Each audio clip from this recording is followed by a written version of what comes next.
Hi friends, Sunday episode చూసారుగా. ఆ Bharani garu, Emmanuel గారు, ఆ సుమన్ శెట్టి గారు, సంజన గారు ఏ రేంజ్లో కొట్టుకున్నారు. తనూజ గారు వీళ్ళందరూ మామూలుగా ఆడలేదు, ఘోరంగా కొట్టుకున్నారు. ఒక కోనర్ టాస్క్, అది మామూలుగా సండే ఫండే టాస్క్ లేకపోతే Saturday task, Saturday Sunday task normal అలా అలా వెళ్ళిపోతుంటాయి.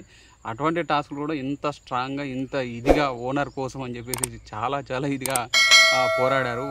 ఒకరి నుంచి ఒకరు చేశారు. సో ఫైనల్గా భరణి గారు అయితే ఓనర్ అయ్యారు. సో అది గేమ్ ఏదైతే ఉందో, ఇమాజిన్ అదే టాస్క్ నార్మల్గా క్యాప్టెన్సీ టాస్క్, కంటెంటర్ టాస్క్ అంటే ఇంకెంత ఘోరంగా పోరాడతారు ఒకరి మించి ఒకరు. ఈసారి మాత్రం ఈ సీజన్ మాత్రం ఖచ్చితంగా సూపర్ హిట్ అయ్యేలాగా ఉంది. ఎందుకంటే అంతకుముందు అది నార్మల్గా జస్ట్ హిట్ అయింది, జస్ట్ కొన్ని ఎపిసోడ్లు అయితే అసలు ఫ్లాప్. సో ఈసారి మాత్రం సూపర్ హిట్ అయ్యేలాగే ఉంది.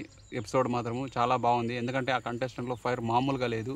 సో మాస్క్ మ్యాన్కి ఏదైతే అనుకున్నారో మాస్క్ మ్యాన్ అంతా నెగిటివ్ అవుతుంది అనుకుంటే, సో మాస్క్ మ్యాన్కి పాజిటివ్ అయింది కొద్ది వరకు. ఎందుకంటే ఒక సెట్ ఆఫ్ ఆడియన్స్ మాస్క్ మ్యాన్కి వచ్చేస్తున్నారు. ఎందుకంటే అందరూ కలిసి మాస్క్ మ్యాన్ని టార్గెట్ చేశారు. సాటర్డే మొత్తం అంతా మాస్క్ మ్యాన్ టార్గెట్ చేస్తే, గురుగారు మామూలుగా మీరు చెప్పండి, ఎవరైనా కానీ ఏదైనా కానీ అందరూ కలిసి ఒకరికి టార్గెట్ చేస్తే ఎలా ఉంటుందండి?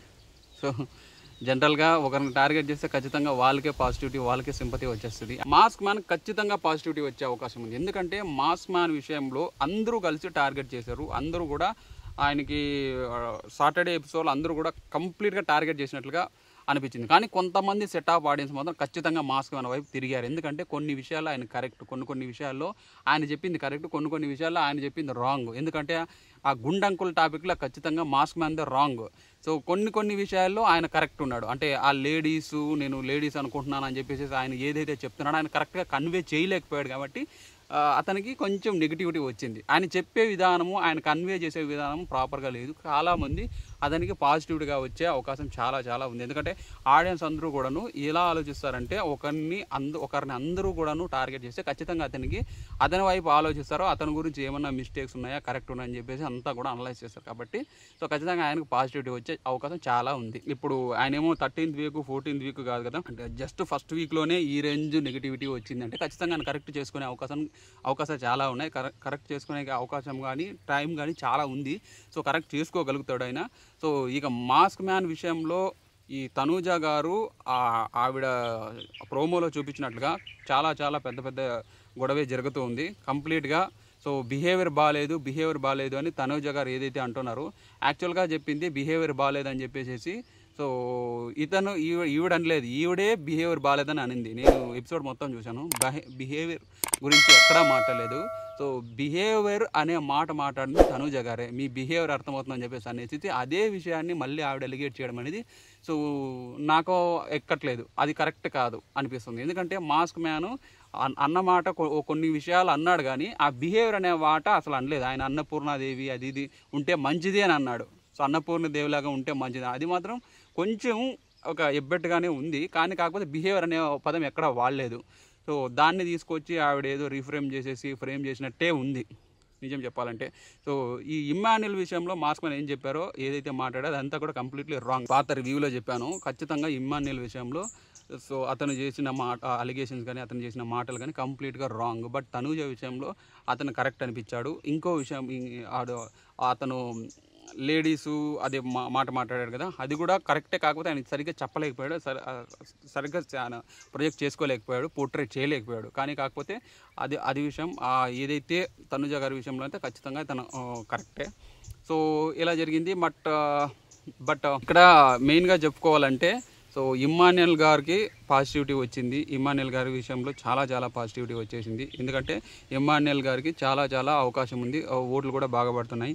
అలాగే సుమన్ శెట్టి కూడా పాజిటివిటీ ఉంది. సో నేనేమనుకున్నానంటే, అది ఆవిడ ఫ్లోరా సైని గారు ఎలిమినేట్ అవుతారని నేను అనుకున్నాను. కాకపోతే ఫ్లోరా సైని గారు, ఫ్లోరా సైని నేను రౌతాలా అంటున్నాను. సో సారీ ఫ్రెండ్స్, నేను పాత రివ్యూలో నేనంతా కూడా రౌతాలా అంటున్నాను. ఐఎమ్ సారీ యాక్చువల్గా. సో ఆవిడ పేరు ఫ్లోరా సైని ఎలిమినేట్ అవుతారనుకున్నాను. ఇంకో ఆప్షన్ కూడా ఇచ్చాను, సృష్టి కానీ ఫ్లోరా సైని కానీ. సో ఇంకొక అతన్ని చెప్పాను, సుమన్ గారు చెప్పలేదు. సో వీళ్ళని చెప్పాను. సో వాళ్ళలో సృష్టి గారు ఎలిమినేట్ అయిపోయారు. సృష్టి గారికి అంత స్కోప్ లేదు. సో అందుకని చెప్పేసి ఆవిడ ఎలిమినేట్ అయ్యారు. ఇక ఎపిసోడ్లో కంటిన్యూస్గా ఇక నుంచి చాలా చాలా రసవత్తరంగా జరిగే విధంగా ఉంది. టాస్క్లు కూడా చాలా గట్టిగా జరిగే విధంగా ఉన్నాయి, చాలా చాలా స్ట్రాంగ్గా ఉన్నాయి. సో ఎపిసోడ్లో ఆ ప్రోమో కోసం అని చెప్పేసి ప్రమోషన్ కోసం అని చెప్పేసి ఇతను తేజ సజ్జా వచ్చారు. తేజ సజ్జా సినిమా చూశాను, నాకు సినిమా చూస్తే మిరాయి సినిమా చాలా బాగుంది. మిరాయి సినిమా చూడండి, మిరాయి సినిమా చాలా చాలా బాగుంది. సో ఫస్ట్ హాఫ్లో కొంచెం అట్లా ఇబ్బెట్టు ఉన్నా కానీ సెకండ్ హాఫ్ కొంచెం సూపర్ ఉంది. సో కంప్లీట్గా ఓల్డ్ సినిమా టెంప్లెట్లు అవి కొన్ని విరూపాక్ష ఇవి పడుతుంటాయి. హాలీవుడ్ రేంజ్ సినిమాలు కొన్ని తీసుకొచ్చి పెట్టేశారు. సో బట్ కాకపోతే మనకేంటంటే ఏ టెంప్లెట్ వాడినా కానీ మనకు మాత్రం చూసే విధంగానే ఉంది. సో సినిమా మాత్రం బాగా అనిపించింది, నేను చూశాను. మీరు చూడండి, మస్ట్ వాచ్ మూవీ, నిజంగానే చాలా బాగుంది. సో అది సండే రోజు ఏం ఎక్కువగా చెప్పుకోవడానికి ఏం లేదు ఫ్రెండ్స్, 60 ఎలిమినేట్ అయ్యారు. సో అది అన్ని టాపిక్లన్నీ మాట్లాడుకున్నాము. అది ఫ్రెండ్స్, ఎలిమినేషన్ నామినేషన్ గురించి మాట్లాడదాము. రేపు నామినేషన్ గురించి మొత్తం డిస్కస్ చేద్దాం friends. Thank you friends, bye.